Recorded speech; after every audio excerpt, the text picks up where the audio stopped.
নমস্কার, কেমন আছেন সবাই? আশা করি সবাই খুব ভালো আছেন। জ্যোতিষ কিচেন আপনাদের সবাইকে অনেক অনেক স্বাগত।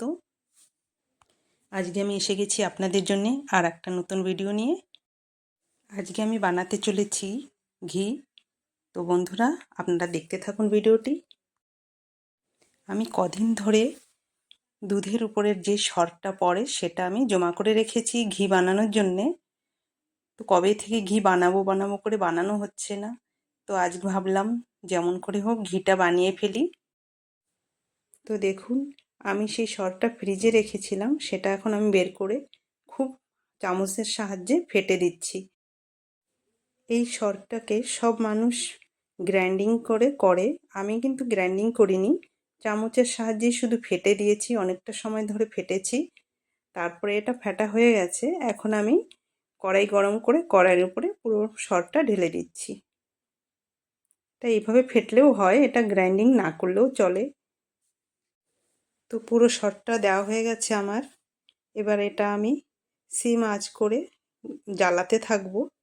ততক্ষণ জ্বালাবো যতক্ষণ এটা পুরো তেল ছেড়ে না দেয়। তেল মানে ঘিটা ছেড়ে না দেয় সরের থেকে।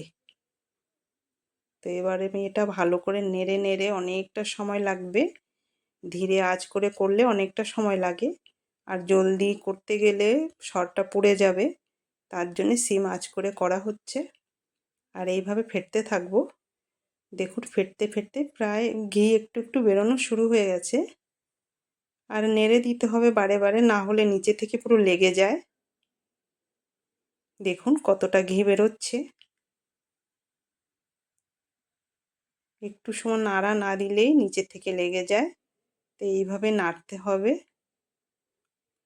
নাড়তে নাড়তে দেখুন লাল হয়ে এসেছে পুরো। আরও অনেকটা সময় জাল করতে হবে। জাল করতে করতে পুরো লাল হয়ে যাবে দুধের সরটা, তারপরেই ঘিটা উঠানো হবে। পুরো লাল হওয়ার পরে ঘিটা উঠালে ঘিটা অনেক দিন ভালো থাকে, না হলে তাড়াতাড়ি ঘিটা উঠিয়ে দিলে বেশি দিন ঘিটা ভালো থাকে না। তার জন্য অনেকটা সময় জাল করার পরে ঘিটা বের করলে ভালো। এইভাবে করবেন আপনারা।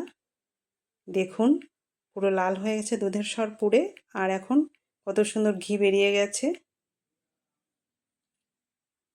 প্রায় হয়ে এসেছে, আর বেশিক্ষণ জাল করতে হবে না।